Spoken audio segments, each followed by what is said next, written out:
Welcome to the Nightmare Box presents The Art of Wargaming. I'm Yaga Malark. And I'm Thumbs. And tonight we're going to be talking about attacking with fire. But before then, we're going to go through the intro section. I'm never quite sure how to do this transition. It's one of the things I got to work on. You'll get there, buddy. Thumbs and I, we're just doing our little mental warm-up, making sure that we transition into what I call church voice. Which is to say that like I've said in earlier episodes, I normally swear like a soldier, and I've had a fairly colorful life, and so some of the stories I can tell are interesting. So, but this podcast is supposed to be consumable by all audiences. PG. It's supposed PG. to be. Yeah. We try. We really we really try. Kind of dark subjects were rated G. True, but there's a lot of kids who are into wargaming. That's right. And younger people who are into wargaming who perhaps would not be as comfortable with the other things we talk about. So we were just sitting here talking about, because I call it that because, of course, when I go to church, I don't necessarily want to go in there and be like, I can't actually swear. Yeah, bleepity bleep bleep, or short swings for what we do. But yeah, it's not the place. So it's just the mindset. So here we are. We're in church voice. And then we're talking about attacking with fire. So before we were talking about these knights that I have, and like I said, I've been playing these knights for two reasons. One of them is that I've got some back issues, and so having an army, 2,000 point army that only consists of like 6 models is awesome, because it means that my movement phase is very short, and I can spend most of my time sitting down, or at least not bending over the table. The other part of this is that knights are just fun to play. You've got some very powerful models, they look really cool, and they're stomping all over the field, but there's a drawback to it, which is that when you put all of your points into this one model, when that one model goes, it's bad. Because it's not just, so like if I lose a group of brimstone horrors, and they're three points a pop, so 10 of those, that's 30 points. Yeah. That's nothing, that's a drop in the bucket. But a Knight Castellan, or Knight Tyrant, is over 700 points.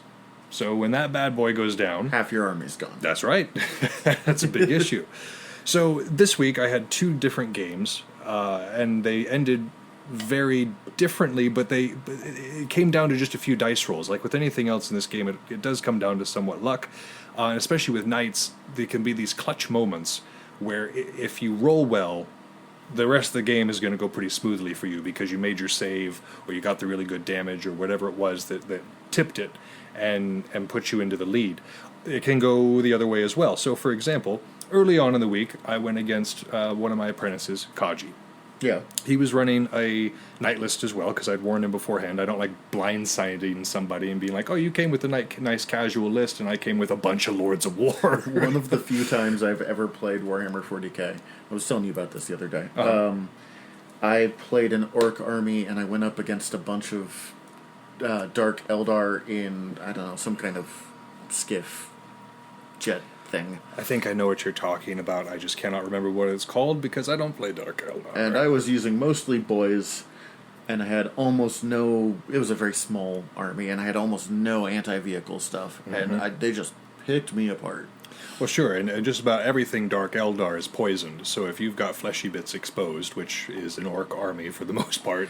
But it's one place where the more for less models is really worked in the favor. And the matchup, too. Like, that you would have done differently against a different type of army than you did against that one. Yeah. And it's the same thing with knights. If you're going against somebody who has no anti-tank, no anti-heavy weaponry, your knights are going to stomp all over them. But I like to warn my opponents beforehand because I like a good game, and I don't just want to blindside them. Gotcha, hammer. So this game against Kaji was going really well. The first round for both of these games was very intense, as it typically is, because I set up my knight. I think I talked about it last time, where I have the one knight that's really punchy oriented. He gets like 2 extra inches of movement and 3 extra inches on his charge and his advances. This is your orc army, yeah? No, this is my chaos knight. Oh, sorry. My chaos knight list. Did I not talk about this last time? I think orc last time, but I'm not sure. Either way. I'll listen back, and if I haven't, I'll go into exactly how I trick him out. But basically, my Knight Rampager is getting to you first turn, because he gets anywhere between like 20 and 32 inches of movement. that first turn if I play him right, and so he's getting there. That's the point. And he got there this game against Kaji, and I managed to kill his large, because he had the one knight errant, and he had two smaller armigers. And I ran up, I'd shot it down to a fairly low level because he had it tricked out with all sorts of good stuff that was making it hard for me to kill it. And then I ran up and I punched it. But he was playing House Tyrannus. And House Tyrannus has a stratagem, 3 command points, that on a 4-up, your knight comes back from the dead. Oh, that's going to backfire. With 3 wounds, yeah. Close to where it was before. So, at the end of the round, his knight comes back, boom, and then it punches my knight and kills him. Which reverses, like, basically that whole first turn of effort was kaput. And it reversed the course of the battle completely to his favor because I had brought a heavy knight list. He had the 1 big knight, the 2 smaller knights, and then a bunch of Astra Militarum tanks and his Terminators, his Grey Knight Terminators, which are all, they're all psychers, every single one of them. So needless to say, it went poorly for me after that. He rolled really well, he played really well, and yeah, that point loss was huge. Later on, I played against TF, and a very similar thing happened where it came down to that first round. He unloaded his entire army into me, and he had brought the tools he needed. My knight was down to 3 health, made some clutch saves, hung on there, and was able to get into it that next round. If he'd have been able to clear it that first round, there's another sword swing right there for you, Kristen. Sorry about that. Yes, I'm not doing well at that point. And so the fact that I was able to make those saves and he wasn't able to finish off that night meant that was the rest of the game because I was actually able to do what I wanted to do. If he had killed my knight, especially my melee knight that early, I would not have done so well. It's high risk, high reward. High risk, high reward, exactly. And there's a lot of things that are like that, but the knights are like that a lot. So if you like knights, if you want to play knights, this is basically me kind of talking about my experience with them because I really dig them. But moving on, I wanted to talk about real quick the reasons why I've never taught this chapter.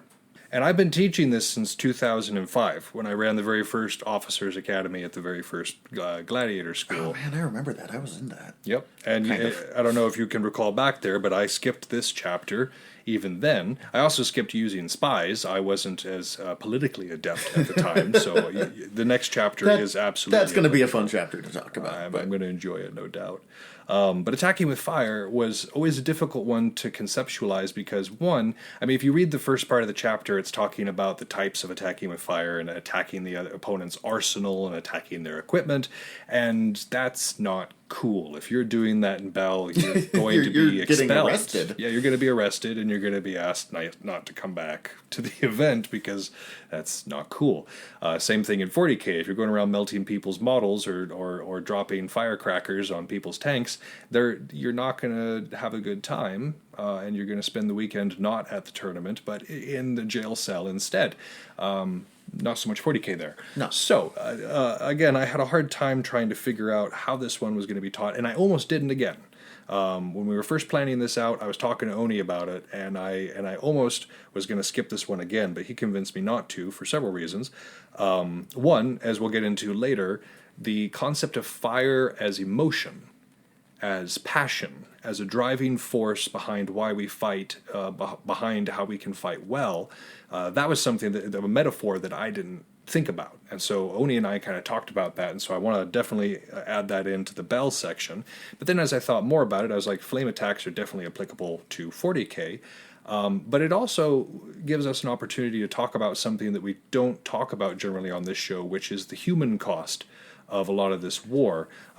Many of the battles we speak about are ancient. They occurred hundreds, if not thousands of years ago, and typically the ones that we've chosen have been fairly remote. They've been removed from civilian populations because it was easier to do that. The Earth is far more populated now and has continued to become more populated, and so naturally more conflict is going to occur in urban zones because there's just more urban zone to fight in. Yeah. And so that's something that needs to be considered. And also with old... Sorry, I interrupted you there. No, you're fine. With a lot of older stuff like that, they're more likely to record the big, glorious battle between two warriors than they are, here's the down and dirty scrum of fighting in a city where there are civilians everywhere. And sacking a city. And also at the time, the civilian casualties weren't necessarily considered. It wasn't something that people cared about as much. Like, you read back at it, and it's almost like an afterthought if civilians were killed, whereas now we care about it. Although it's noteworthy, I was listening to this on the way up here, even Sun Tzu was basically like, be really, really sure before you use fire. Oh, yeah. Like, the first you 2/3 cannot of this rebuild chapter. a city. Yeah, you can't rebuild a city. Once lives are lost, you cannot get them back. Even Sun Tzu here cautions about the use of fire. But that first 2/3 of the chapter, we're not necessarily going to be talking about that because, again, those are specific things about sieging and destroying equipment that we're just frankly not going to do. But the second part and the idea of attacking with fire is going to be kind of the subject of this episode. But before we get in, I like that before we get into the meat and potatoes, the 40K section, the flame attacks, I realize there's a fair number of people who listen to this show who exclusively do Belagarth or other types of wargaming who don't do 40K. And so before I talk about these mechanics, or before I talk about these flame attacks, it's essential to understand what the wounding mechanics are in 40K. That's good, because otherwise I am not going to have much to input here. And I did not educate Thumbs at all about this beforehand because I want to make sure that I explain it adequately. So he's going to be the gauge here of if I have explained how this works adequately. So, wounding comes after you hit. Hitting is fairly simple. You look at your ballistic score for your character, and you apply any modifiers that might apply. So if you're taking a -1 for because of an ability that the unit you're shooting at has, if you moved and shoot with a heavy weapon, or if you've got bonuses because you're standing near somebody who gives you bonuses, these modifiers go into the hit. It's kind of like AC in Dungeons and Dragons. A little bit, except it's your character. The AC is I don't know. It's a different mechanic. Okay, it's basically rolling to attack, though. Yes, you're rolling to attack. You're rolling to see if you hit them. After you see if you hit them, so let's take a Space Marine, for instance. All Space Marines basically hit on a 3-up across the board, which is to say that on a 3 or higher on a 6-sided dice, your hit succeeds and it goes on to the wounding phase. Multiple attacks mean multiple dice rolls. Yep. So the wounding phase is a little bit more complicated because that hit is right there on your board. It says right on your data sheet, Space Marine, ballistic skill, 3-up, 3+. So you know that. The wounding is based on a ratio between the strength of the weapon and the toughness of the target. All right. So it's a fairly easy idea. If you've got, sorry, I spaced out again for a second. If the number matches, so if the strength of the weapon, let's say the strength of my weapon, my bolter, is a 4, and what I'm shooting at is a toughness of 4. Then you need a 4 or higher, not because it's 4, but because they match, a 4 or higher to wound them. Okay. If the target that you're shooting at is weaker, so let's say you have a strength of 4, and you're shooting at something with a toughness of 3, you need a 3 or higher. Because it's a little bit easier, right? All right, I understand, yeah. But if you double, so let's say I've got a strength 6 weapon going against a toughness 3. It's going to be 2 or higher? 2 or higher, yep, you're catching on. Now let's go the other direction. If I've got a strength 4 weapon, and I'm shooting at something that's toughness 5, it's gone up. You have to roll a 5 or higher. A 5 or higher, yes sir, you found the pattern. And then if it's double on the other side, okay, and a 6 or higher, right? Yeah. And one wound, like one wounding, it does 1 point of damage on the model. It depends. So certain weapon types have different damage profiles, but a wound going through means that wound goes through, and now the opponent has to save for it. So their save is again on the character sheet. So again, Space Marines are 3-up for the most part. They always have a 3-up. So if I have no AP, which is to say armor penetration, and this is what affects your cover or your armor save going up and down. So an AP of 0 means it does not affect your armor save. If you've got an armor save of 3, that's what you go for. Now let's say I've got an AP of -1. Now you're saving on a 4-up, right? because a little bit more armor penetration means it's a little bit more difficult to save against for your armor. Okay. Okay? So that's if it goes through, and then the damage is something different, and that is based on the weapon itself. So some weapons do 1 damage, some weapons do 3 damage, some do d6 damage. Those depend on the weapon. All right, makes sense. But they have to go through first to be able to do that damage. So to recap, first you hit, then you roll to wound, And then they your roll to opponent save. rolls to save, and then you do damage. Make sense? Complicated. I get it, but yeah. It seems complicated until you do it over and over again. Once and you then don't have to think about it right, anymore. you just get into the habit.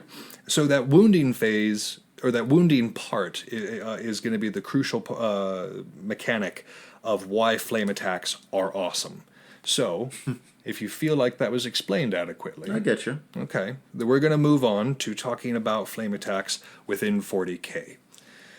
So, to kind of frame what a flame attack is, it is an attack that automatically hits its target. Let me repeat that. Flame attacks automatically hit. You don't have to roll 2 of those rolls. No, you don't have to roll one of those rolls. Oh, okay. The hit roll. Oh, they still have to roll the save. You still have to roll a wound. You still have to roll to see if you wound your target, but you do not have to roll to hit. So this is significant because there's a lot of things in 40k that affect your hit to a very high degree. So take an Altioch flyer that has had that particular stratagem applied to it. You're looking at a -3 to your hit. Even a Space Marine, which is generally a very good shooter, is Probably hitting on a not gonna 6 hit up. that. Yeah, that's really hard. So a weapon that automatically hits its target, that has a lot of potential. But Can it hit flying units yes, too? it can. Wow, okay. It can hit flying units. So the flip side of that is, on average, they're fairly weak. On average, they have a strength of 4, which is to say that they are good against super light infantry. Imperial Guard's going to be having a bad day. Space Marine's not going to super care. Yeah, Imperial Guard, Eldar, Tau, they have to fear your basic flamer. But, like, again, Space Marines, they don't care. Anything bigger than a Space Marine definitely does not care. And generally they have a short range, too. You're looking at only a 6 to 9 inch range off of these things as a general rule. And then they also generally don't have AP, so there's no armor penetration. So even though a lot of flamers automatically hit, and that's a cool mechanic, their ability to actually wound and have sticking damage makes them not so much usable. But there are 3 instances that I know of, and I'm sure there's more, and I'd love, if you know of other ones within 40k that I don't perhaps know about, I'd love you to write into the show and tell me about them, because I'm always looking for new information. But there's 3 specific units I want to talk about that take this flame mechanic and make it very, very useful. So, without further ado, those 3 are the Castellan robots of the Adeptus Mechanicus. Got to bring them in.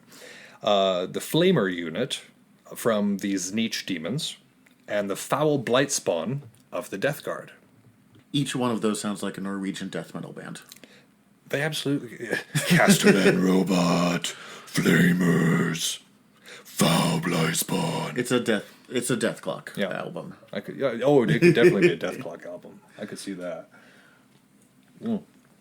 That awkward moment where you both take a drink at the same time and there's nobody there to fill the dead space. Oh no.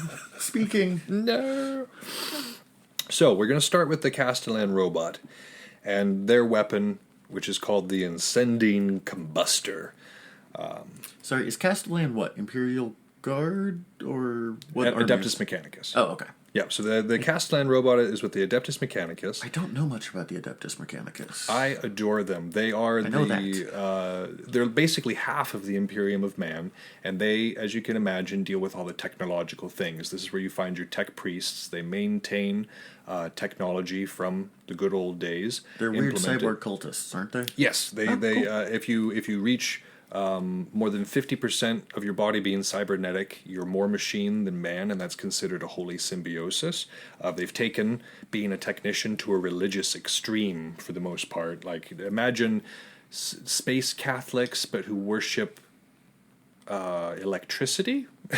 More and more, I'm understanding why this appeals to you specifically. Yeah, I totally dig them because they like anoint things with. They've forgotten why things work a lot of the times, and so instead of just hitting the on button, there has to be this whole ritual of like anointing the holy oils and like the incense and chanting prayers, and then the pressing of the rune of activation. Did you ever read? It's an old sci-fi book called Canticle for Leibowitz. No, but it sounds wonderful. It is about the post-apocalypse, and literally the Catholic Church, like the remains of the Catholic Church, has become the local government, kind of like Middle Ages style. Okay. Just because they're the only organization that survived, and they find a bunch of blueprints of technology, like electricity and light bulbs, and eventually nuclear tech, because it was the 50s. Right. But I just thought you would like it. If you like Adeptus Mechanicus, this is probably some of their inspiration. It probably is. I mean, every all art is theft, and so the ideas of 40K absolutely came from other places.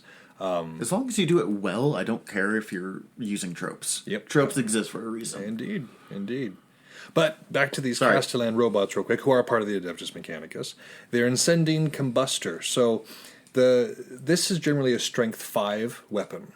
So that means that you never have anything in the game that has larger than a toughness of 8. Unless you can modify, so if you hit somebody with a spell or something that increases their toughness beyond 8, that is possible. But base stats, you're not going to have anything above a toughness of 8. So a strength of 5 is significant because it means that you are wounding on 5s rather than 6s. It doubles your chance to wound. All right, yeah. So that, I mean, again, this weapon isn't necessarily always is not to be used against vehicles, but it's not totally ineffective against large vehicles, is my point. So strength 5, it has an AP of -1, so that's pretty good because you got a little bit of pen there, and that is useful for taking out horde units or for making your shots count. Again, a 4 up against a Space Marine counts a lot more than a 3 up. It's just anything you can do to make your opponent's things harder is better. And then here's the significant part. This is a 12-inch range on this. So that's pretty good for a flamer. It's about double, if not 50, like between 50 or 100% more than a flamer. Yeah. Is normally.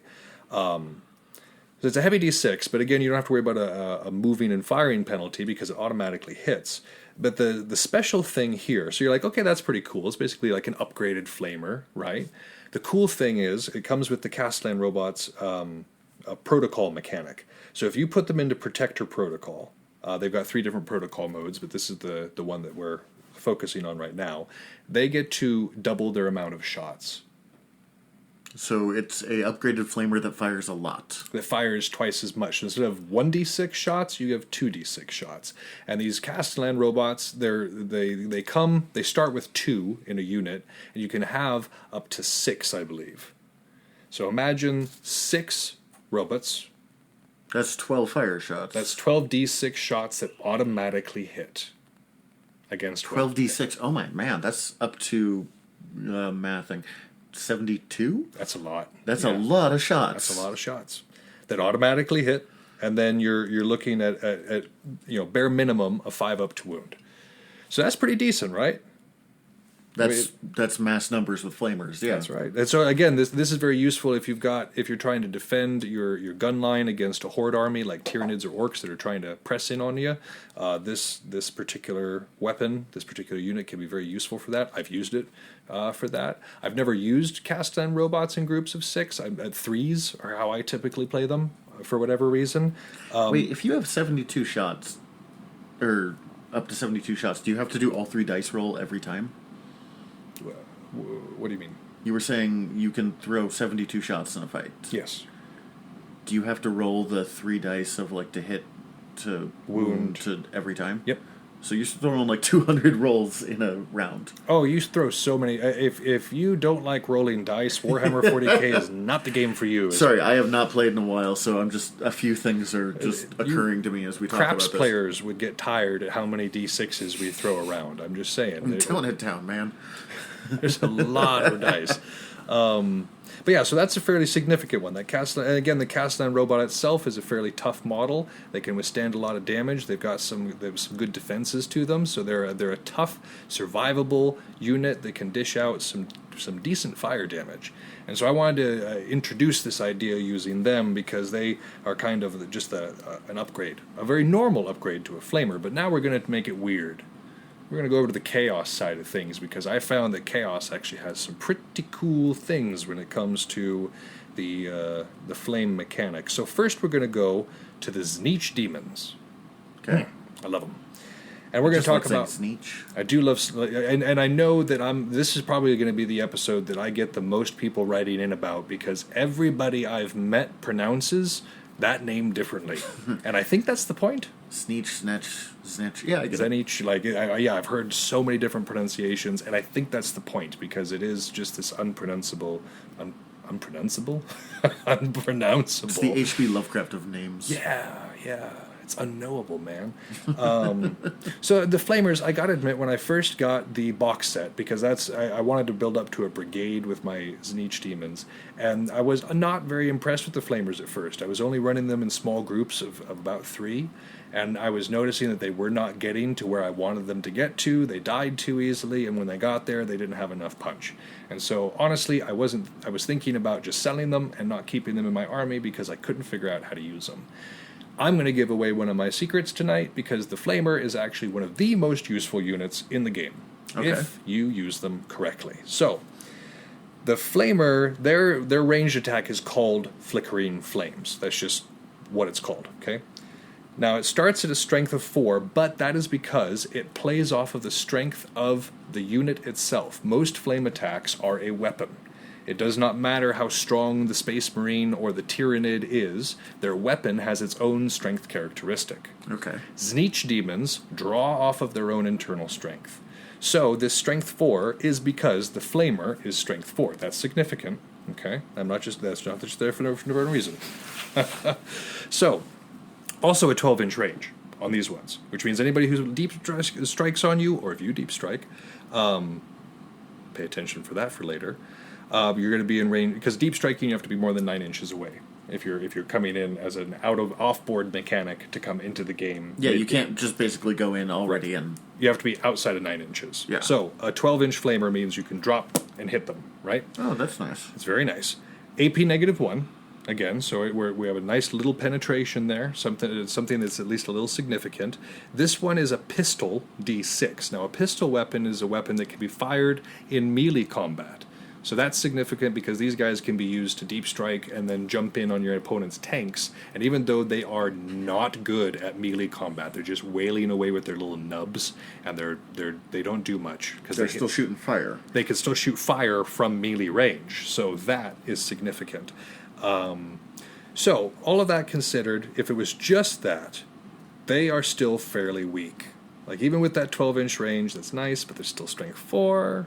AP -1, that's cool, but a pistol, so it's kind of back and forth. So let's start stacking some things on here because their usefulness comes not by themselves, but in a group with one other thing. And this would be, I'd like to drop them, deep strike them, from the warp with my warlord, who is a herald of Zneach. I like to use a Fluxmaster because the Fluxmaster gets a nice move. I think it's a 12 or 14-inch move because they're on a disc, nice little disc, so they can keep up with the Flamers who do have a larger move. Yeah, if you lots drop of range still. And so they're not just, they can keep up, and so you keep them within this bubble. They're not me when I'm trying to run with people just like 30 feet behind me, like, I'm coming, guys! So, the Herald is significant for a very specific reason. The Herald increases the strength of friendly Zneach demons that are within their bubble by 1. So remember that strength 5 is significant, right? Yeah. Because it drops it from a 6 to a 5 against just about anything that you could possibly go against. So having this Herald nearby increases the strength of the Flamer. The Flamer's weapon is based off of the strength of the Flamer themselves. So the Flamer gets stronger too. Yes. So the flickering flames that the Flamer has are now stronger as well. So that Herald is important. Now, the reason I say that you want him to be your warlord is coming up in just a second. But you want to give that Herald the Flickering Flames spell, not to be confused with the Flickering Flames weapon that the Flamers already have. But the Flickering Flame spell, if you're able to get it off, means that you wound on a at a +1. So let me put this. So if you were wounding at a 5 up before, you're now wounding at a 4 up. So it's a lot easier to It's hit a someone. lot easier. So what I like, and so now you've got that +1 to wound, and then the Warlord trait that you give to this Herald is the Daemon Spark Warlord trait that lets you re-roll 1s to wound. That's a lot of stacking. You re-roll. Any one you roll so any dice that has a 1 on it in the wound phase, you get to re-roll that dice. Infinitely, or just the one time? Okay, just the one time. Just checking. Infinite ones. That would be broken. Yes, that would be broken. You can only re-roll a dice once in this game. You cannot stack re-rolls. But yeah, so with that in mind, that means that there is nothing in the game that you're not wounding on at least a 4 up. You're re-rolling all 1s. I like to run these guys at max strength, which is 9. So that's 9d6, like automatically hit, right? Okay, yeah. And then you're wounding on at least 4s, re-rolling 1s. AP -1. Chances of hitting are pretty good at that point. I melt Lehman Roos tanks.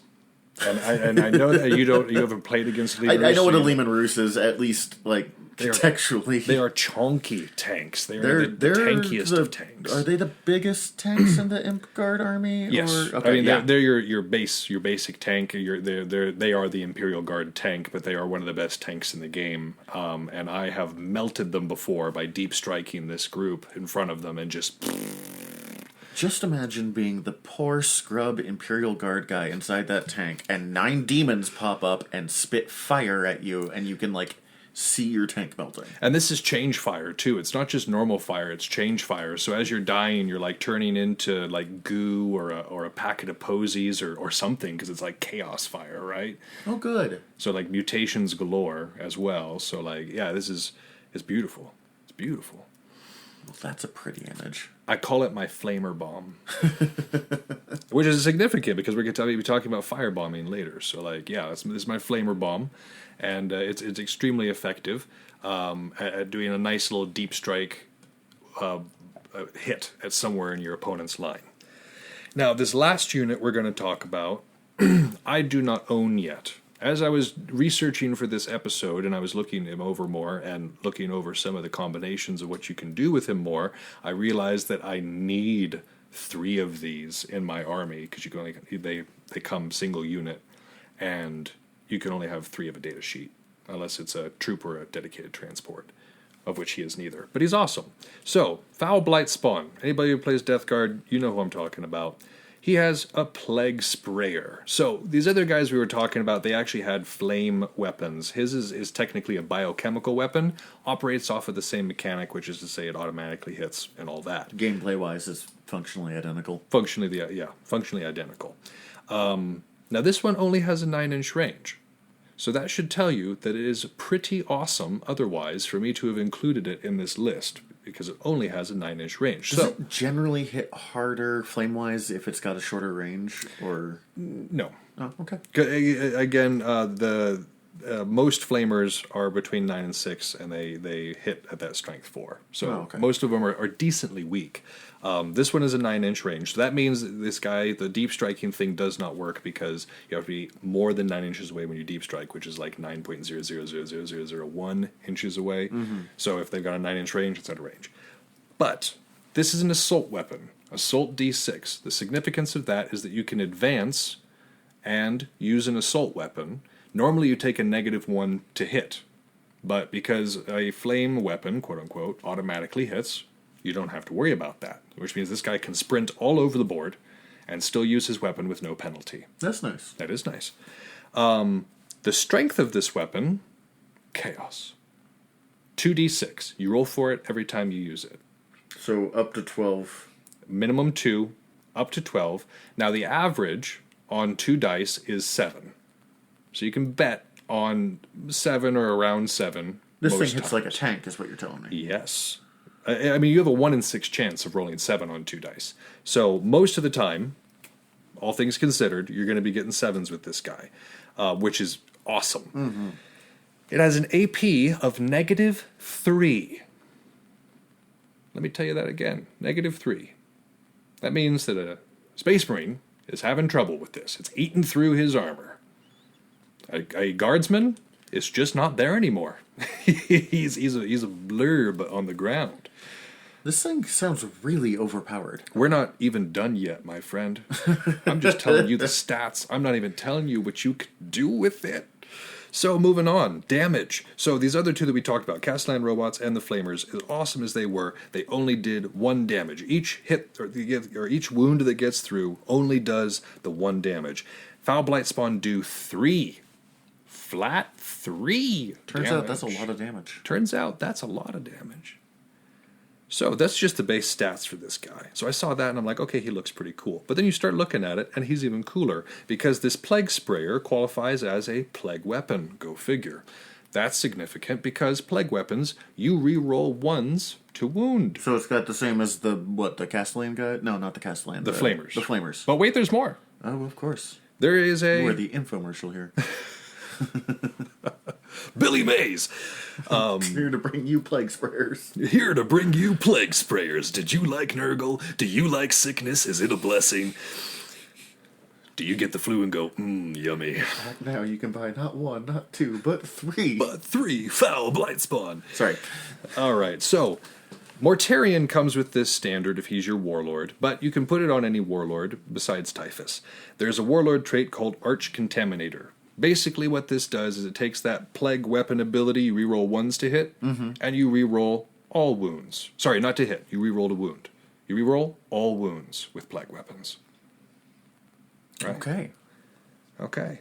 So if you think that's awesome, I got one more thing for you. I got one more thing to stack on there. Veterans of the Long War is a stratagem that gives you +1 to wound. You remember that from the Flamers. You know, your 5 becomes a 4, your 4 becomes a 3. So you've got this potentially exceptionally powerfully strong weapon doing a lot of AP and a lot of damage, and you are basically guaranteed to wound there. Now, dice can be dice. You can stack 1s on yourself. You know, I've seen it happen. But that's rare. That's tasty right there. I mean, if it wasn't Plague Spray. Plague Spray maybe not so tasty, but that's an awesome mechanic. So what's the weakness of these guys? These guys sound so crazy overpowered. The Foul Blight Spawn, their weakness would be that they're just a Plague Marine. So they got a toughness of 5 like all Plague Marines do, but they're just like a character by himself. The Castellan robots are significant because they're big hulking robots that come in groups. The Flamers are significant because you can deep strike them, and you can put them in a large group. Foul Blight Spawn comes all by his 1Z. Their real definition of high risk, high reward. Yes. So they need to come with friends. So you need to have them in a group with some Poxwalkers or some other Plague Marines, making sure that they're safe because your enemy will try to kill this person. Oh, yeah. If they are smart. Because, I don't even play this game, and I was just like, that would get all of my attention. Right? It was like, in the game against TF, when he nearly killed my knight, he used Kill Shot. With 3 predators, and I had never actually seen 3 predators on the board before. Nobody had done that before in the club, and so this is my first time with this particular stratagem. The next round, he had 1 predator tank because I wasn't going to let him do that again. That hurt. So yeah, I could imagine your Foul Blight Spawn are going to be targets because that Plague Sprayer is serious business. So these 3, like I said, as a general rule, flame attacks and 40k are generally fairly weak, but these 3 gems shine out to me as particularly good examples of how the mechanic can be played well. Because again, you've got some lists that can be impossible to hit. Some of these Altioc lists, heck, even my list that I run with my AdMech in the Styges 8 can be hard to hit. So guaranteeing your hits and making sure your wounds go through can be very, very good in this game where everything is dice luck. So any guarantees you get, like automatically hitting your opponent, that is good. So you play off of that mechanic, make the wounding better, is kind of the idea. Yeah. All right, we're gonna wrap up the 40k talk for a second because I want Thumbs to join into the conversation. Someday I'll be able to say something other than yeah. We're figuring out a time I can learn the basics of 40K. Yeah, I've got this kill team box that we're gonna sit down and work with for a little bit. But now we're gonna get to some Bell. We're gonna get some Bell. We've been doing this for about the same amount of time, so we can talk about this in full regard. But you might be wondering again, like we talked about at the beginning of the episode, I was like, this doesn't really apply to Bell. We don't light each other's tents. We're not lighting the bows on fire. Yeah. The only thing we're lighting on fire is the campfire, as a general rule. The occasional person that falls in the campfire. Occasional person, but that's we put them out quickly. But the fire we're talking about here is, again, that emotional fire. It is that passion, the killing spirit, if you will, that enables you to perform better and kind of pass that spirit on to your teammates. When you were telling me about it before this episode, like what we were going to be talking about, you described it as the Uncle Iroh energy. Yeah, I mean, like because there's that episode. If you watched Avatar: The Last Airbender, this was a show that I did not expect to be as deep as it was. No one did. I started watching. I think you had me actually start watching it. We were living together at the time, and I was taking a class on Buddhism, and I was watching this show with Thumbs while I was writing my final paper on Buddhism, and I honestly think it helped because I've seen so many shows, so many documentaries, I've read so many books of people trying to explain Buddhist and Zen concepts, and it took a Nickelodeon show. I've never seen pretty much anything that deals with spiritualism quite as well as Avatar: The Last Airbender did. And even Legend of Korra, which I really liked, the sequel series, it didn't get the spiritualist side as strong for Well, the main character wasn't Aang, Yeah, that's fair. Aang was this almost Tibetan monk-looking dude who was very focused on the spiritual, and so the first one was going to be more about that, whereas Korra is more about hi-ya! Yeah, she's an adventurer. Yeah, she's the roundhouse kick kind of gal. But this idea that Iroh talks about is that, well, at least in the episode, he says that fire bending comes from the breath. But we're not talking about actual fire bending, but this emotional fire does come from the breath. Controlling one's breath upon the battlefield is the really the first step to mastering this kind of energy, because breath is everything. You'll actually see it with new people a lot, where I'll have to stop and be like, you need to breathe. Oh, yeah. Just as simple as that in the early days. Just because they'll be thinking so much about doing other stuff that they'll forget to breathe. At the moment that you breathe while doing it, it just works better. Surprise. And that's not just new people. I mean, even I, every now and then, have to stop myself, and I'll get lightheaded, and I'll stop, and I'll realize that I've been binding myself up with my own movement. And I'll kind of analyze for a second and realize that I haven't been taking breaths, that I've been holding my breath while I've been doing my strikes, and so I'll just quickly think otherwise and why am I breathing so heavy? Right. I wasn't actually breathing when I should have been. But this idea of breathing is the whole time. You should be breathing deeply between fights. You should be breathing deeply when you're preparing to fight, and you should be breathing deeply while you are fighting. And this can be very hard. Even just this portion can take years to even get marginally good at, because our nature, I think, is to tense up. It is to clench when you're about to get into the violence, and it's this musculature response. But what that does is it actually gets in your own way. It stops you from moving as quickly. You would think that it would make you faster, but honestly, it makes you slower. If you're tensed, you have to untense before you do anything else. And you're fighting the rest of your muscles too. Yeah. Because it's not just the muscles you're trying to use that are tense, it's the whole system. So this breathing is a natural way to calm yourself down and release tension from your muscles in preparation of the fight. It highly oxygenates the blood, gives you the attention, gives you the energy that you need to do what you're about to do, lets you call out commands if you need to. What also helps with this is any sort of Oni calls it a key up. He loves those. We used to tease him as being Link, because he on it hot. Yeah, it was hilarious. I love you, Oni. I'm not. But it was effective is the thing. His strikes are incredible because he's using that breath. He's using that force of his diaphragm to. It's like an inner fulcrum almost for this energy moving outwards, and it makes everything you do stronger. I try to exhale while I'm throwing my strikes. This can sometimes result in me blowing in my opponent's face. There's been a couple of times, there's one tournament in particular where I distracted myself because I just blew this person's hair out of their face, and I was about to apologize, but they didn't notice. They just iced me because they were focused on other things. But it was a time to kill. But any sort of exhale, whether it involves noise or not, honestly, for Oni, it's more effective to make the noise because it's also motivating for him. But for me, just the tension, just the ability to just breathe outward quickly, that alone can convey some energy to my strikes. Yeah. Well, and with Oni, it has the added advantage of it scares the heck out of other people. Right. So, well, there's absolutely that intimidation factor. He gets to live that bard life. Right. And almost like a barbarian bard type thing, because the song is a vicious and glorious one of conquest. Barbarian. I know there was one of those classes in one of the books we were looking at. Oh, they're so much fun. Anyways, sorry. Barbarian. I like that. But so this master of breathing is really key to what we do, because it like we've said, it does the two things of it controls your body, it helps control your mind, and it helps get into your opponent's head. So those three things alone are a good reason to master your breathing. And then also you're just not passing out on the field. That's far more effective conscious. As a general rule, I definitely have been effective as a quote-unquote body bag. I've thrown myself into a shield wall before, absolutely died, but the hole I made was big enough for your people to break through with me.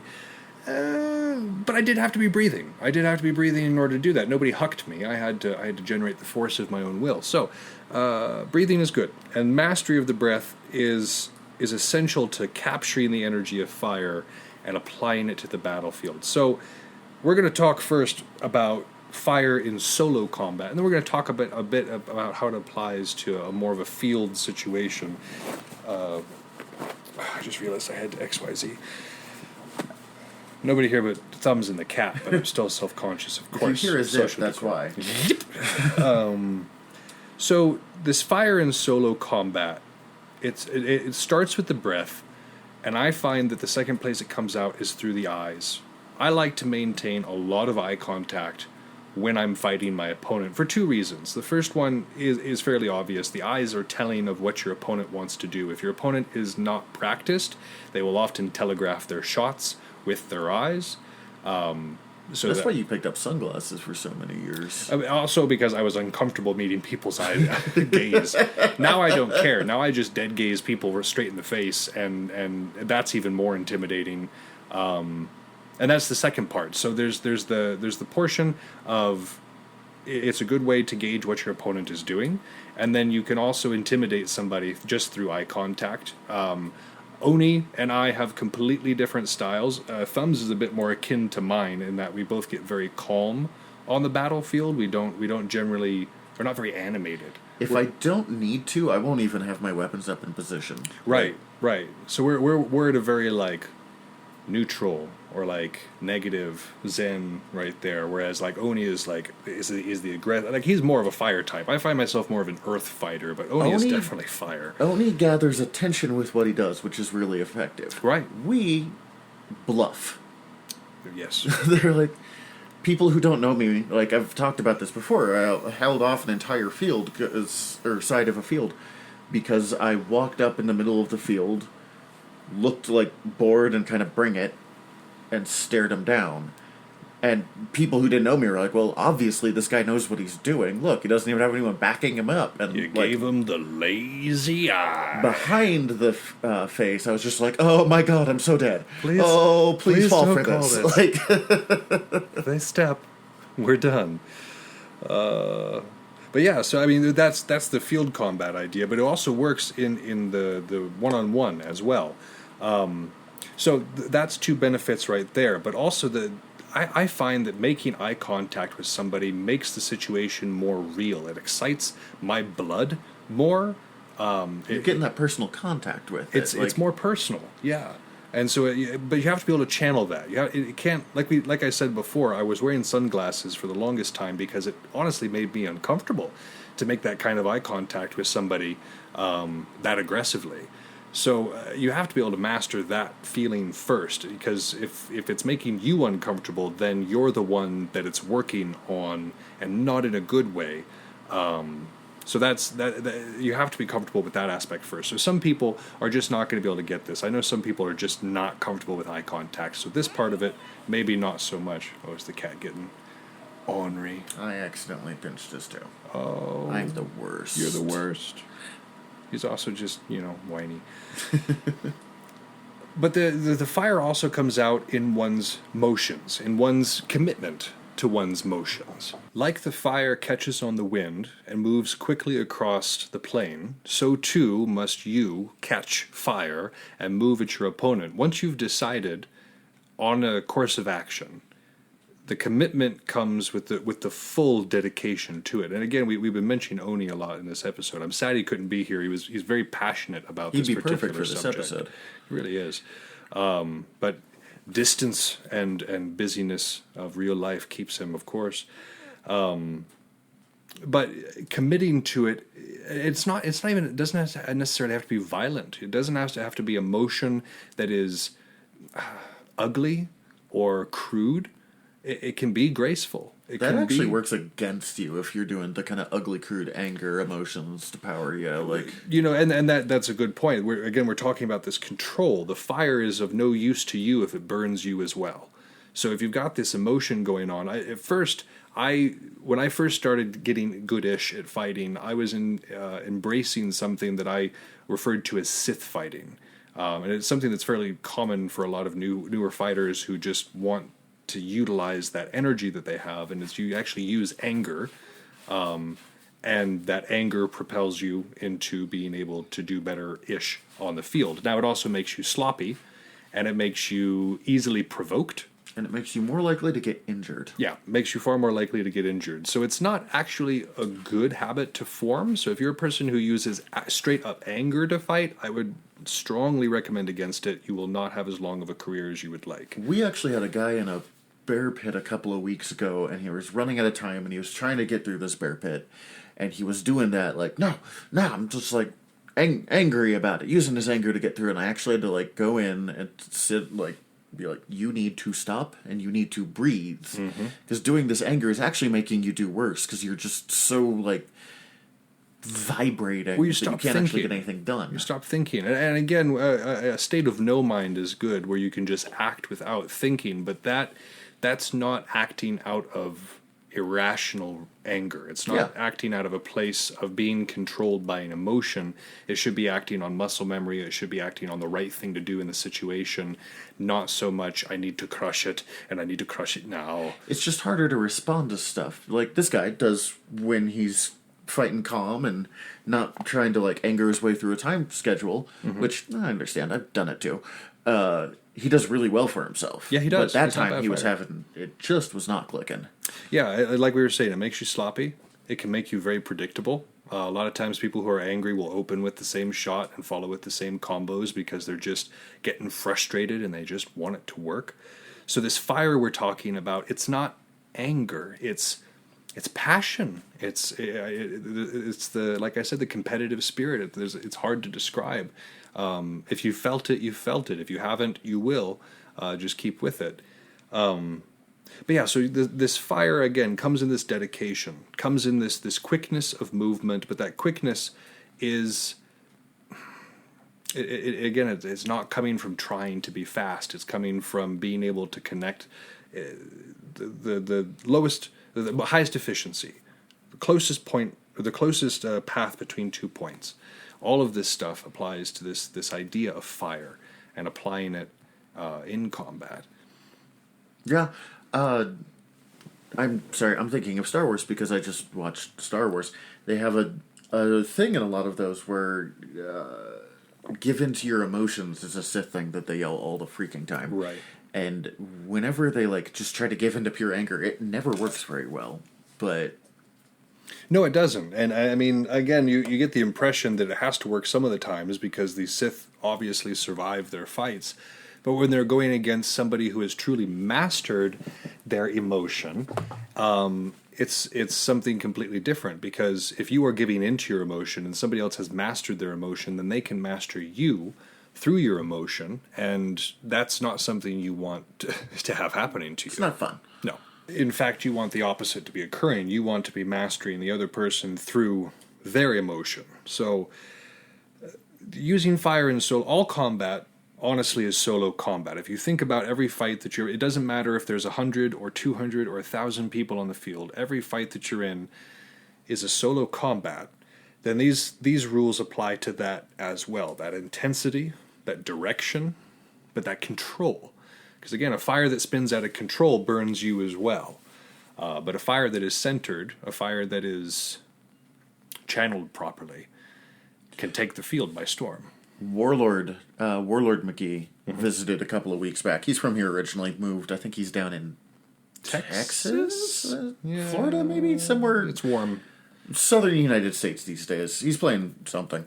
But he and I were both with spears, and just we had the right click of that energy of his fire and my fire, that it was Valhalla, so it was just repeating teams of 2 people coming out and coming out and coming out, and we lasted, on average in Valhalla, I usually last like a couple of minutes, and we lasted like 15-20 minutes. Nice. Just with like 2 spears, or at least it felt like that. Who knows? Right. Maybe it was, but no one could beat us because we had that right level of like fire, but control. So that brings us to the next part of this, which is the idea of using this fire in field combat with a group as well. And so that means passing that fire to your teammates. And this can happen one of 2 ways. Either you just click. Yeah. Like you were saying, you and Warlord that day, you guys were just in the same headspace. You guys were vibing on the same frequency or whatever the case may be. We had the right kind of crazy going. Yep, and you were right there, and you rode the wave, and it was awesome. But this can also be something. So that's random. That's something you just click with somebody, and that's cool.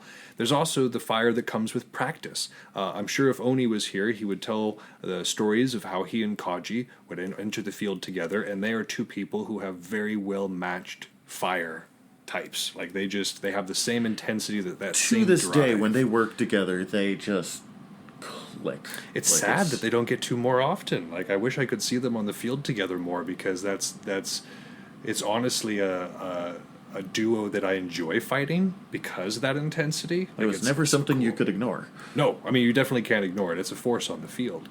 But that's something that comes with practice. That comes with knowing somebody, spending the time, having that connection. And so that'll occur between close realm mates or close unit mates, people who spend a lot of time together and practice together. When Yumi and Turkey lived together was probably like the best combination of time, just because we knew how each other vibed so well. Yeah, and Turkey and I still have that because we work together a lot as like War Master and Apprentice. We spend a lot of time, at least even just chatting, but like most of the time when I'm there, we're nearby one another, and not just because he's my apprentice. I also like the guy, but so there's that familiarity, and I mean we still get it too. Like when we live next to each other, like there's no rustiness there. It flows, as it were. I love being in my unit. I adore the Gelf. I would not change it for anything else. But there are definitely people that went different routes that I really miss, like, having that opportunity to regularly fight with. Right. You're one, Hakon's one, Dickie's one. The Stygians that I know. I love fighting with Stygia. What's been so strange to me is, like, I've been involved in a lot of units at this point. And every time I've been in a new unit, there's always been an adjustment period, not just socially, but also on the field, getting used to the way people fight, getting used to the way that the unit fights. And with the Dark Angels, I've loved every single Dark Angel that I've met so far, and I've been in the unit for a couple of years now. Not as active as I would have liked to be because I'm all the way on this side of the country too. But I've loved them all, but I'm still very awkward. I have a hard time with people socially until I've known them for an exceptionally long time. But without fail, every time I've stepped on the field with the Dark Angel, we have torn up our little section of heaven. Mm-hmm. And so that brings us to the third type of interpersonal fire, which is just that that spirit that can be shared. It's kind of that random, but like you said, there's some days you'll fight with McGee and it won't click like that. That day you guys were vibing, so that was like a random circumstance. But other days we'll do fine. But then there's this third type where it's consistent, and it's the way people are. It's that intensity they bring to the field when it vibes just right. This can work especially well if you have a support and a primary together. So like a sword and board, which is to say a sword and shield, and a spearman.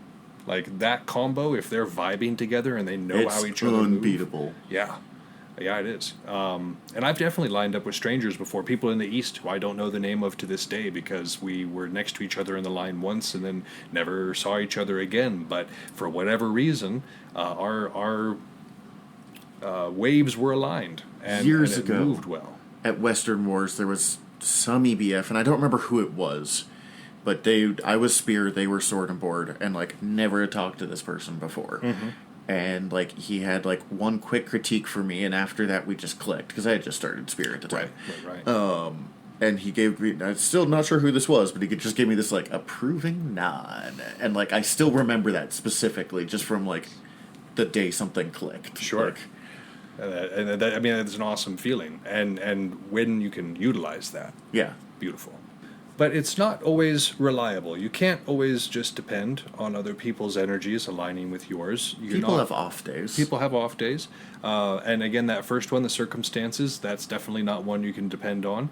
And even that highly practiced, being able to know somebody because you've been around them so much, they might not even be at the event. You might be in a place. That takes a whole lot of like emotional energy to get to that point. You're not going to reach that with most people. No, especially not over the course of like a couple of days, unless you guys have a really, really good bonding session over the fire, which has happened. It's possible. Like there was one year where we had a bunch of us turned traitor to our units because we had a really good evening just around the fire together. And we're like, we like each other. Let's just quit what we're doing and form this anarchistic union. Oh, I remember that. It fell apart pretty quick. Immediately. Anarchists.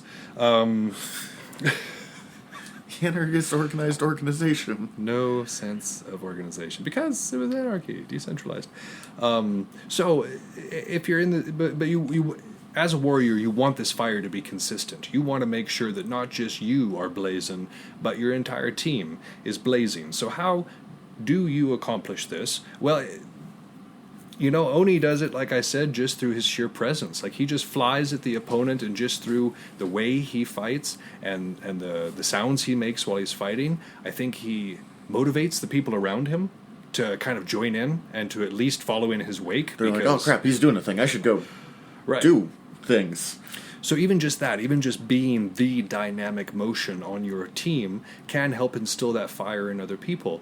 My method is typically a bit more yelly, which is that I dig deep and find inner drill sergeant and holler at people when I see opportunities. It doesn't mean that people will always do what I say, but if I'm doing what I'm saying and hollering out why I'm doing it in the KIISS format, which is keeping it simple, this is like the hardest one to do as far as I'm concerned. It came to me easily because I was the student first sergeant in basic training, and I was the drum sergeant, or did I say that right? Drum sergeant? Drunk sergeant? Drum sergeant. Drum sergeant. That makes way more sense. What are we called? The dude who marches at the front of the band. Oh my gosh. Either way, you had lots of... You had lots of experience of shouting out commands. It was a lifetime ago. And if you can do that, it's great. But if it's not vibing that day, or if you're just not practiced in it, it's just screaming at people. And that generally, especially if you don't give off this sense of like, I know what I'm doing, trust me, people just give you this weird look of like, why would I care what you have to say? And the difference between a authoritative shout and a jackass yell... is I was not saying slim. that, but I was saying that. But that's the difference. I mean, you need to be able to yell at people without yelling at them, and you need to be able to convey emotion without provoking defensiveness from your own teammates. Mr. Rothwell, our old drama teacher, described it as like theater voice. You're not screaming, you are projecting. Right. Screaming, people go, oh, shut up, what? But like projecting, if you're making sure you could be heard across an auditorium, works with the battlefield as well. And I incorporate just a little bit of my metal training in there. I like to put a tiny bit of a growl to my voice because, I don't know, I think it makes most people think that they're in some medieval combat and Oh, it's almost like we're just aiming for that. yeah. Not live action or role play at all. But this is used in actual combat too. I mean, I learned this from people in the military. There's a reason I call it my drill sergeant voice, and that's because it is motivating. It's something that makes other people dig deep and find a primal fire within themselves, so that even if they haven't been able to master the fire, you can help bring them to it.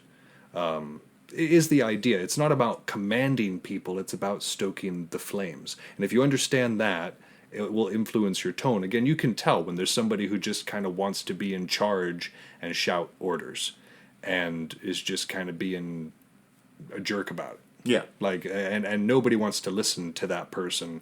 But there's a difference between that and a person who is just passionately throwing themselves into it and inspires you to do the same.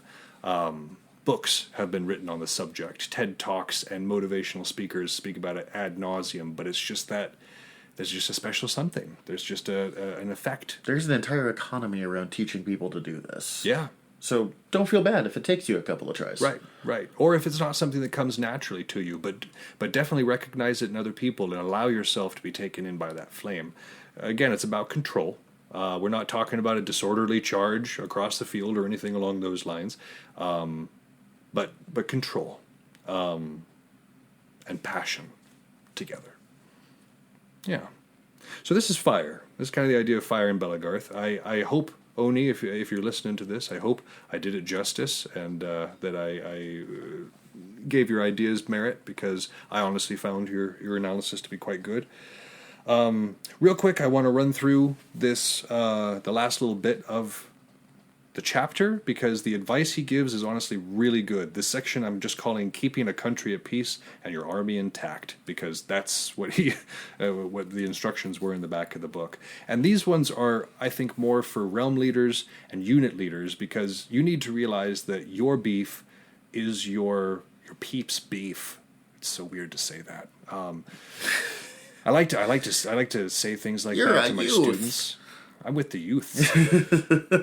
But seriously, like these teenage boys, when you sit there and you look at them and you say, "That's lit AF, fam," Just watch their souls die. it just shrivels right up. You, Laurie, too. We have a friend. She just turned 18, but she's been your a eye roll's teenager going to be at forever. your maximum at 18. I love that.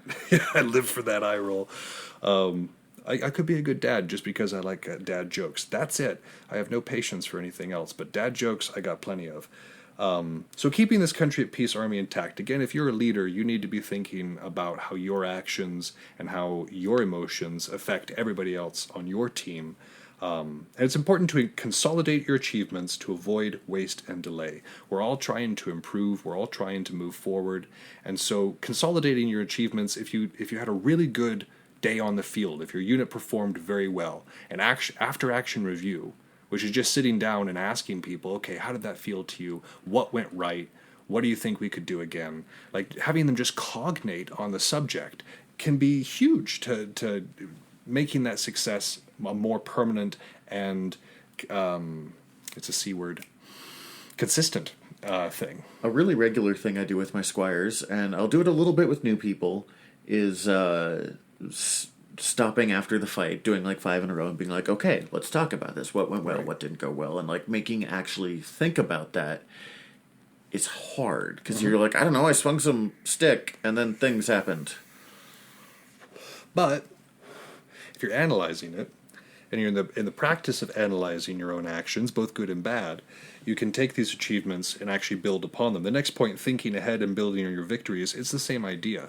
Don't do the same stuff over and over and over again, and not learn how to make it consistent, because you're wasting time. You're wasting your time, which we only have so much. We like to think that our lives are infinite, but I'm 32 and I've got a nerve condition that is keeping me from being able to do melee fighting as much as I would like to. I would not have been able to predict this coming. This is just sort of the happenstance of life, but sometimes your career can be a little shorter than you thought it was going to be.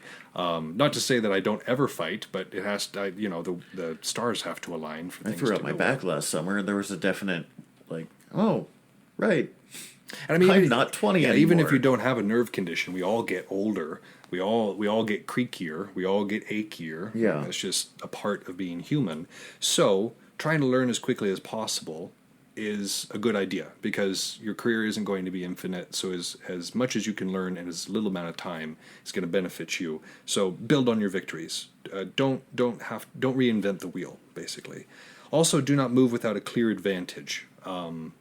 There's no point in doing something unless it benefits you and your group and whoever you're representing. This also takes thought. Everything we're talking about here is very thoughtful things. You have to be very reflective and thinking about everything all the time, because it's really the only way to get ahead. Yeah. This podcast, The Art of Wargaming, we are overthinking wargaming. I will obviously advocate for the overthinking of just about any subject. And this idea of not moving without a clear advantage. Do not use your soldiers without something to gain. That's kind of the same idea. Don't have your cell phone on while you're recording. Oh, wait, that wasn't Sun Tzu. That was me. If you're going to throw a shot, be prepared to do at least as much damage as you are risking receiving throwing that shot. Right. Yeah, if I'm going to take an arm, I want to at least give an arm or kill them in the process. A lot of times in a big fight, the way I think about it is I want to cause at least as much damage as it takes to kill me. So even if it's against two different people, if I arm two different people, that's still an overall even balance to... Keep your KDR above 1. Yeah, that's good. Yeah. Kill-death ratio. But, don't forget assists in there, too. Yeah, well, yeah, assists are huge. And they're honestly the majority of my kills are probably assists. Well, I was standing there, so they had to pay attention to me, and then you got it. Yay, me! This one isn't so much for us as it is for, again, the leaders. Do not fight if not in danger, is the idea here. And again, that's don't pick a fight. Don't go cruising after beef unless there's a reason for it, unless there's danger. There's a lot of politics. There's a reason pick your battles is a truism. Yes. And there will be plenty of battles. If you fight all of them, you will exhaust yourself. So every rule change, every rhino hider on the field, you need to pick which ones are important. Same idea, don't allow emotional provocation. His is a bit lengthier in there, but this is the idea of that control. Don't allow yourself to be provoked. Don't allow your emotions to control you. As a realm leader, this can be hard sometimes. Yes, because you're a human being. And people like to poke at authority. We had a teenager last year, and I hadn't seen him in a while, but I was realm leader, and he was rebellious teen, and he's like, this guy's an authority. I'm going to rebel against him. Because I can. And I mean, he's like 15. I totally would have done the same thing. I totally did. But I remember. But he, I definitely, it helped in this case that I had a moment of being like, come on, dude. Like, I'm about as fake authority as you can get. This is not a fight worth having. Right. No, and so, yeah, try not to. Try not to just pick fights to pick fights. It's a waste of energy. And then emotions change, and feelings will recover, but lives and kingdoms do not, is the last thing that he talks about here. And this actually segues well into what we're going to do for our, I'm air quoting here, battle report tonight, because we're going to do something a little bit different. Tonight, we want to talk about the kind of human impact that some of these techniques can involve, because like we said at the beginning of this chapter, Sun Tzu actually advises against using fire unless you really know what you're doing and unless it is the thing to do in that situation, because fire can be uncontrollable. He literally says, anger can turn to happiness, poor can turn to richness, whatever it is, but you cannot rebuild a city. Yeah, and lives and kingdoms do not come back. Yeah, Is be the idea. real sure of what you're going to do if you're doing this. And a lot of these, so I want to do a little bit of a trigger warning here. I know we have listeners in both Germany and Japan, and we're going to be speaking a little bit about the effects of the Allied firebombing during World War II. And we are not condoning this in any way. We also understand that there may be some other listeners from even Britain, France, or America who had ancestors who were a part of this conflict. And so we're going to try to approach this as delicately as possible. But we just wanted to make sure that you knew that this content was going to be here. Yeah, and something that we talked about something that happened this recently as opposed to, here's this war that happened 3,000 years ago. And that's the thing, yeah.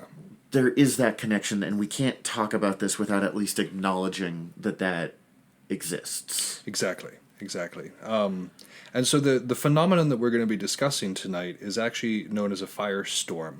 And it is sometimes intentional, but most of the time unintentional, the result of fire bombing. And so fire bombing is different than normal bombing because it uses incendiary rounds. Often it will use both incendiary and high impact rounds in order to break up structures and make it more difficult for firefighters to put the fires out themselves. It is pretty horrific, if we're being honest here. It is, what it aims to do is destroy the infrastructure, military infrastructure of the defender. Unfortunately, in most modern cases, civilian infrastructure and military infrastructure are one and the same, and civilians are often quite close to military infrastructure. We were talking earlier about how it used to be a lot easier to go separate from the fight, Right. from the city. Right. Well, again, most of the battles we've talked about take place either between cities or near smaller cities or something like that. But the people generally tried to stay away from them for the most part, and it was easier to do so. There were wider spaces between people. But now, with basically whole continents being cities in of themselves, civilian casualties become more and more of an issue. So we're going to talk about the deaths that occurred because of this and kind of just the infrastructure damage that was done as a result, and perhaps not even an intended result in some of these cases. So only the figure I found is that 5% of the bombings in World War II resulted in these firestorms. It is unclear whether or not that was just the Allies or whether that includes Axis numbers as well. The statistic didn't specify. But it's not very common. For a firestorm to occur, several things have to be in place. One, the winds have to be relatively still. A slight breeze is often helpful, but a strong breeze blows it out. So the winds are relatively still. You have a high increase of temperature in a small area over a very quick period of time. This causes a superheated column of air to rise, and what this does is it sucks in air from all around. This often results in tornadoes, like actual fire tornadoes occurring in these zones. And the temperatures in here can be incredibly hot. We're talking hot enough to melt steel, asphalt, and concrete and burn anything that is flammable. Yeah, that's far more than your average house fire we're talking about here. Now you might ask yourself, I know Thumbs and I tend to go toward the more compassionate side of things, and so we say to ourselves this method is not necessarily condonable. Other people may question why we say that, because after all it is a quote-unquote effective method of war, right? Except that it's not. If you look at the huge cost to America after the war, when we did the Marshall Plan to rebuild Europe from the bombings that we helped do, the cost afterwards, I don't think it's worth it. I honestly don't think it's worth it, but we're not here necessarily to judge history. We're just here to talk about the effects. I watched a really interesting documentary once, and I don't remember what the documentary was called, but it was from one of the people that was heavy into the Tokyo firebombings, and he very strongly argued towards doing it because it was protecting other. In theory, less people died because they did that bombing.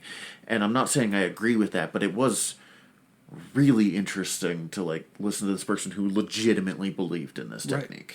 Right, and so again, I'm not necessarily here to judge it one way or the other, but I will say that I believe that the loss of human life should always try to be prevented. I also prescribe to just war theory, St. Thomas Aquinas, but that's for another podcast. I had to go have a quiet sit down after reading about this. Yeah. Like it It's some heavy stuff. Kind of horrific. So we don't want to just casually gloss into it and not, frame it properly. But to give you some reference here, the Germans alone suffered almost 500,000 casualties over the course of the Allied fire bombings. Between July of 1944 and January of 1945, there were about 13,536 people killed every month in fire bombings. We live in a town of not too terribly much more than that, if we're being honest. No, Missoula, I actually got the stats for this because I want to put it in perspective for people. Missoula, which is where Thumbs and I live, which is where Stygia is a town of 73,000, and it is about 29 square miles. So it would take us less than a year. Yes. So yeah, this was a huge number of people. Like I said, about 500,000 who were killed at this rate. And it was most of these actually happened in Dresden and Hamburg, where these firestorms occurred. So Hamburg was the first of these firestorms to occur. It happened on the 27th of July in 1943.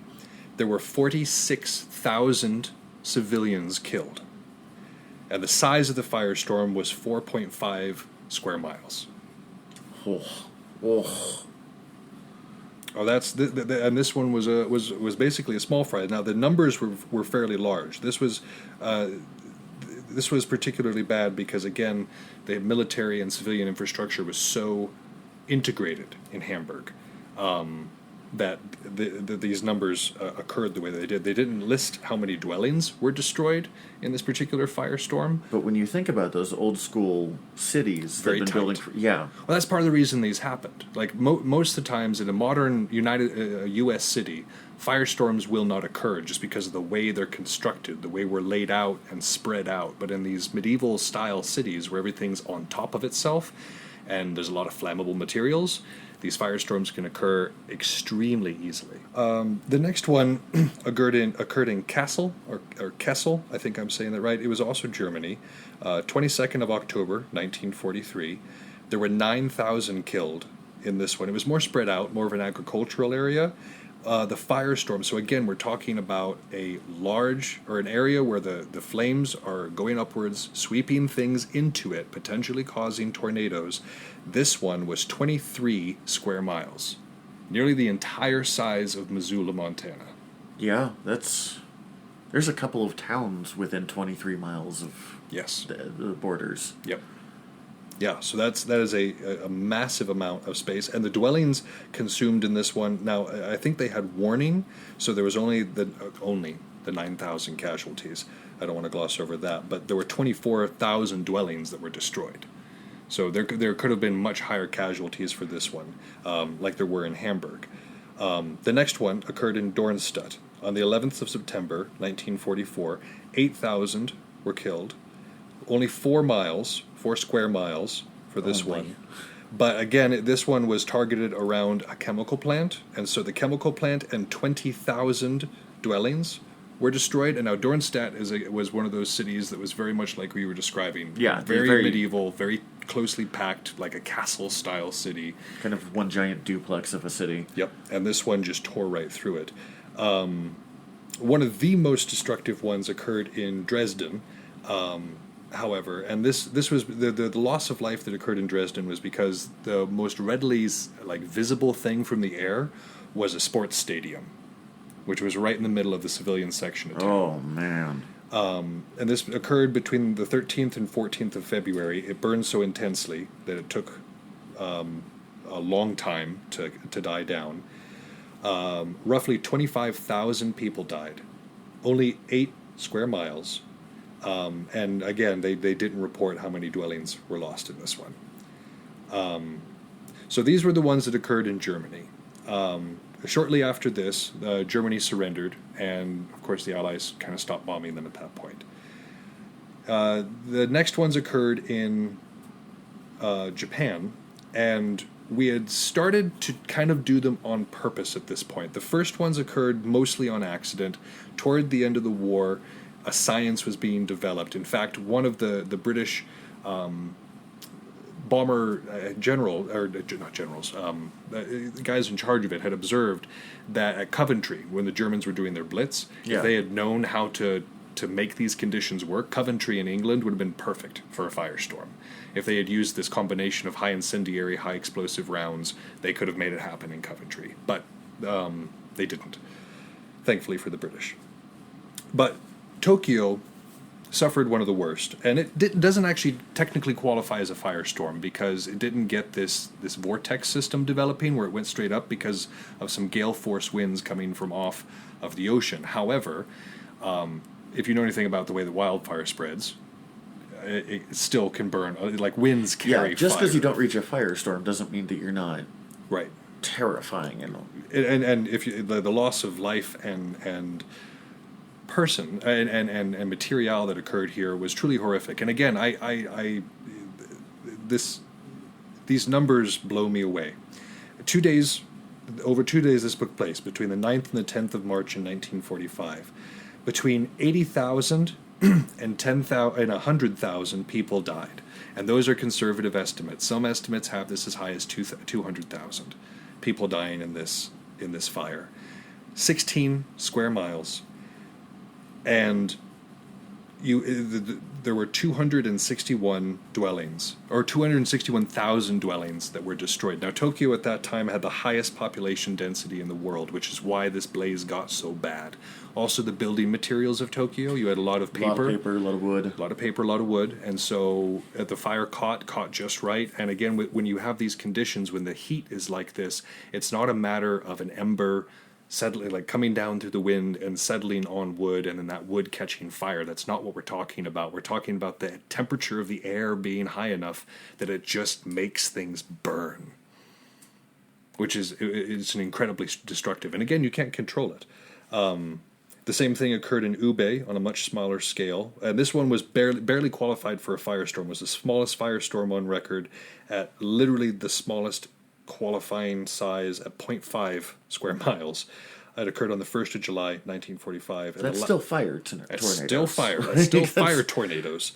But the last one that occurred, we don't know how many people died in it, and we don't know how many dwellings were destroyed because it occurred after the bombing of Hiroshima on the 6th of August, 1945. In the wake of the atomic bomb that went off, there was a firestorm that consumed 4.4 square miles.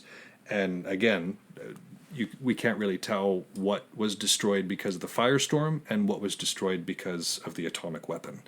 But the point of this is to say that there is a real cost to some techniques in war. There is a real human cost to what we're talking about. And for most part, we're talking about wargaming. And nobody dies in wargaming, and that's the beauty of it. That's why we like it. That's why we like it. We can get done with a game of 40K, and we can talk about it with our friend and prepare for the next one. We can get done with a day of Belagarth and go have a beer with our friends around a campfire and get ready for the next day of fighting. Like that's the joy of this. We get to build this community. We get to have these people that we spend this time with. Nobody dies.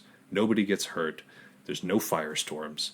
And so when we're talking about the real side of the battle, again, we're often talking about things that occurred long ago, far away. But I think it's good to remember that this is real. Yeah. That this stuff affects, that these are things that still affect people's lives. Anytime someone's like, God, I wish I had been born in a different era. I wish I was a Viking. I have this thought of like, do you really? I love modern medical technology. I'm not even playing. Like, you want to be a robot. You want advanced cybernetics medical technology. The second they're like, dude, we will make you into we'll just keep your brain, but we'll put everything else into a robot shell. I'm like, do it. Just do it. I'm so ready to cast off this flesh.